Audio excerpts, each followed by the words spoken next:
हम पे बार बार इल्ज़ाम लगे कि हम डिवाइडेड लॉट हैं।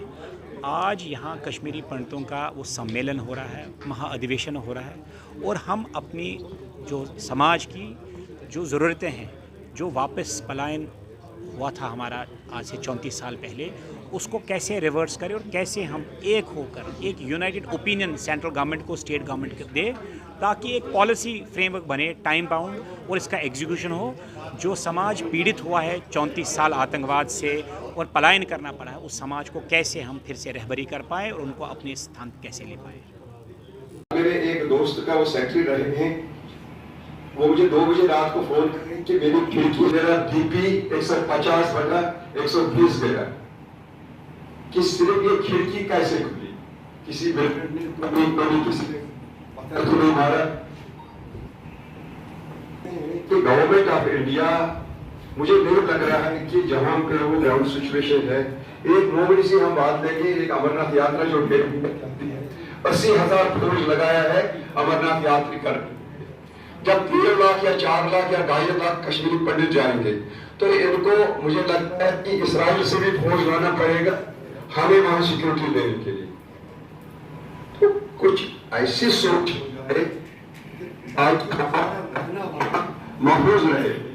हमारे पूर्वजों ने कुर्बानियां दी है, अब हम नहीं चाहते कि जो लास्ट जनरेशन है वो भी वैनिश हो जाए। अपना सेशन दीजिए, देखो आप मतलब कौन देगा रोड, आम जनता देगी ना। आप अपना व्यू बताइए खुल के, this is what you want, so that it becomes comparative की सॉल्यूशन कहां है। सॉल्यूशन आपको देना है सर। बिल्कुल मैं चला हूं, थर्ड टाइम मेरा प्राइम मिनिस्टर वैली में आता है। जम्मू छोड़ो साहब, मेरी कौम के लिए एक शब्द नहीं निकाल पाता। अरबों रुपया वो दे रहा है, देता आया है पिछले 2 टर्नओवर में। तीसरे टर्नओवर में भी लाखों रुपए की सौगात उन लोगों को दी जिनके खून से हाथ मेरे रंगे हुए। ये मंदिर है, आज मेरा मोमिन भाई मेरे बीच में बैठा हुआ है। हो सकता है इसके पूर्वजों ने बहुत सहायता की होगी मेरे कौम के कुछ लोगों की, मगर मेरी नजर में ला इलाहा इल्लल्लाह पढ़ने वाला मेरा कातिल है। मैं मानता हूं अपनी जमीन से, अपने बुजुर्गों की जमीन से वंचित हूं पिछले 14-34 साल से। मेरे बच्चों को पता ही नहीं कि उनके पूर्वजों की जमीन कहां थी, जहां उनकी हड्डियां हैं, जहां उनका पसम पड़ी हुई है। क्यों नहीं? क्योंकि मैं कश्मीरी पंडित हूं। मेरा इस्तेमाल सदियों से हुआ, या आज और कल या 34 साल की बात नहीं है। अभी मावा साहब कह रहे थे 7वां एपिसोड है हमारा, थोड़ा सा निकाल के निकल जाओ साइड। 7 साल इससे पहले भी 6 बारी पहले भी गया। मैं पीछे पुंछ में किसी काम से था, एक मोहल्ले का नाम देखता हूँ, मिस्री मोहल्ला। And they doesn't know Kashmiri culture, Kashmiri colony, they doesn't know now Kashmiri culture. और ये पहला बार अब स्थापित नहीं है साहब। मैं अब 34 साल की एक्सपीरियंस के बाद मानता हूं कि मेरी इस समस्या का समाधान लहू का बलिदान। यदि आप और मेरी नई जनरेशन लहू नहीं दे पाएगी, हम कश्मीर कभी नहीं जा पाएंगे। हुई कितने लोग आए, मुझे कश्मीर में 5 एफआईआर सहने पड़े टू बी इन कश्मीर, ठीक है। और कोई उग्रता नहीं की। अपने घर की दीवार करनगर में मैं रहता हूं, 5 फुट को 9 फुट बना लिया, उस पर भी एफआईआर विद परमिशन। मैं मानता हूं कि कुछ लोग, मैंने तो पहले ही कहा कि कुछ लोग नहीं चाहते हैं, मिनी स्कूल नहीं चाहते हैं कश्मीरी पंडित वापस आए।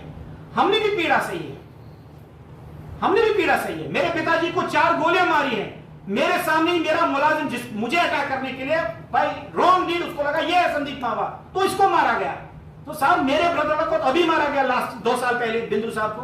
तो आप ये मत बताइए कुर्बानियां, हम अकेले इंडिविजुअल लेवल के कुर्बानियां दे रहे हैं, लेकिन इट इज पर्पसलेस। आपने सही कहा, सब मिलेंगे। इफ व्हाटएवर, अगर एक ही ओपिनियन आज इस प्लेटफॉर्म पे बनती है, भाई we have to fight, what is the issue, it's a small issue, but इनकी तो ओपिनियन है ना। तभी मैंने कहा साहब आपके मेरे कोई गिले हैं, कोई शिकवे हैं, that can be discuss, but this is a platform. हम एक की सलाह लेंगे और उसको ड्राफ्ट करेंगे और एग्जीक्यूट कराएंगे। तो आज मेहरबानी करके हम अपना जो हमारा चरित्र सही है, गलत है, काला है, सफेद है, that only time can speak, nobody else. Whether you are the right soldier, I am the right soldier, he is the right soldier. इनका तो बेटा मरा है, तब जाके राजनीति में आए। और इन्होंने मुझे बड़ी एक अच्छी बात कही, बोला मेरे भाई ने भी मुझे वोट नहीं दिया। ये बात सही है? तो साहब आप अभी एनालाइज जो है ना, हम पहले एनालाइज करते हैं, प्रीजज करते हैं। थोड़ा समय दीजिए, समय सबसे बड़ा बलवान होता है। वो बताता है कि कौन सही और कौन गलत है। और इस भ्रम से निकल जाइए कि हमें कोई प्लेटफॉर्म की जरूरत है। मैं इस मौसम में कभी भी नहीं आता हूं, ये बरसात का मौसम, it doesn't suit my health, ठीक है, बट स्टिल एट द कि मुझे लगा कि कल को आप लोग दाग न करें कि जब तुम कश्मीर में तांडव कर सकते हो तो हम समाज को मिला के क्यों नहीं आप एक मूवमेंट खड़ा कर सकते हो। So it's an effort to take their suggestions and ultimately execute it, that is what we are here for. अब कौन आगे बोल कि आप ऐसे सुझाव देते हैं। पहले जब मंच स्टार्ट हुआ था, शायद अब आए नहीं, मैंने क्लियर कर दिया था न तो ये कोई राजनीतिक मंच है न यहाँ कोई लीडर बनने आया है। मैंने, आप शायद सुना नहीं होगा, लेकिन जो लोग यहाँ है, आपकी इस बात को देखिए, अब मैंने एक सेकंड, देखिए मैं हर बात पे मेरी एक बात सुनिए। अब बीच में मीडिया रिक्वेस्ट करती है तो मैं क्या कर सकता हूँ। मैंने फिर भी परमिशन लिया कि क्या मैं दे सकता हूँ, या और मैंने आगे कहा कि मुझे छोटा रंग दीजिए, आगे जनता को आगे कीजिए। सवाल है यहाँ 34 साल के बाद भी अगर कश्मीरी पंडितों पे राजनीति होगी तो लानत है। हम यहाँ सुझाव मांग के उसको एग्जीक्यूशन में, ये आपसे पहले मैं लिखा हूं, ये मेरे पहले वाले पेज पे, we are not here to create leaders. इस भ्रम को छोड़ दीजिए आप। 34 साल आपको लगे, मुझे नहीं लगे। मैं आज भी कश्मीर में बसा हूं और आतंकवाद में फंसा हूं और सोल्यूशन चाहता हूं। बल्कि मेरा प्लान इससे पहले, ये राहुल जी यहां होंगे, मैंने इनको कहा मैं अपने समाज को लाल चौक में ले आऊंगा और पूरा भारतवर्ष को हिला के रख दूंगा कि मेरे समाज अब कश्मीर में आया है, अब तो बसा लीजिए। लेकिन मुझे लगा कि आप फिर बोलेंगे कि देखो कश्मीरी पंडित को यहां सिक्योरिटी लैब्स करा के कोई पंगा कराने के चक्कर में है। यहां तो हालात ये है साहब, मुझे सुबह ही सियासत करनी पड़ी। मैंने कल अपने मित्रों से पूछा, साहब 11 बजे मिलते हैं। इन लोगों ने कहा साहब 11 बजे तो आप मिल लीजिए, लेकिन 10 बजे का टाइम दीजिए। और मैंने सबको कहा साहब शुरुआती सियासत से हो गई। यहां सच्चा कौन आदमी है? क्या मैं आपको अपना दिल दिखा सकता हूं? आपने अभी कहा मेरा परिवार बिल्कुल संपूर्ण है, मुझे पैसे की जरूरत नहीं है, लेकिन मैं सेवा भाव में चाहता हूं कि कल को आप मेरे बच्चों को, मुझे, मेरे रिश्तेदारों को न पकड़े कि आपका ये लड़का काम कर सकता था और ये चुप रहा, अपने घर बनाता गया।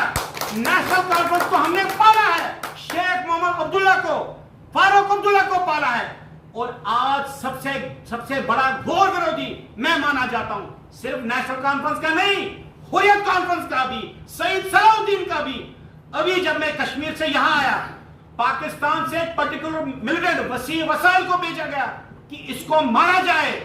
फिर भी मैंने अपना एस्कॉर्ट, अपनी बीपी गाड़ी कश्मीर में रखी, ये मान के कि अगर मैं एस्कॉर्ट और बीपी में मानता हूं तो आप लोग फिर कहेंगे देखो ये लीडर आ गया, अपना प्रोटोकॉल दिखा रहा है। मैं अकेला, मेरा एपीएसओ यहां है, मुख्तार शहीन है, बाहर है पिस्टल में, कि भाई ये न लगे कि हम यहां वीआईपी कल्चर। मैं ये प्रोग्राम इस मंदिर के बजाय बैंक्वेट हॉल में भी कर सकता हूं, जो शायद राहुल कोल मेरे मित्र हैं यहां, उन्होंने कहा। मैंने कहा नहीं साहब, ये कोई हम दुकान नहीं खोल रहे हैं, हम सोल्यूशन चाहते हैं, एग्जीक्यूशन चाहते हैं। आपसे बड़ा तो मैं उठाने वाला हूं, आप मुझे बोले मैं बंदूक भी उठा सकता हूं, लेकिन कितने लोग तैयार हैं? ये जहां मैंने कहा ना, ये जज्बाती 10 मिनट का खेल है, लेकिन ये बड़ा जंग है। ये तब जीता जाएगा जब पूरा समाज एक होगा। अकेला मैं क्या कर रहा हूं? मैं तो उनसे लड़ रहा हूं ना। मैं तो आपकी यहां, मैं तो बिल्कुल इस पॉलिटिक्स में तो घुसा नहीं हूं।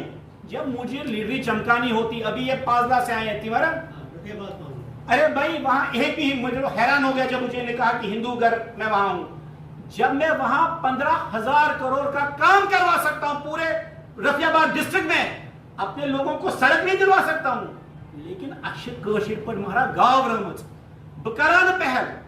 लेकिन मुझे दुख हुआ कि तीसरा टर्म है मोदी का, और जब रिलीफ कमिश्नर ने कहा कि 300 कनाल हम फिर ढूंढ रहे हैं, तब जाके मैंने कहा नहीं, अब पहल करनी पड़ेगी, क्योंकि leaders are here for protocol.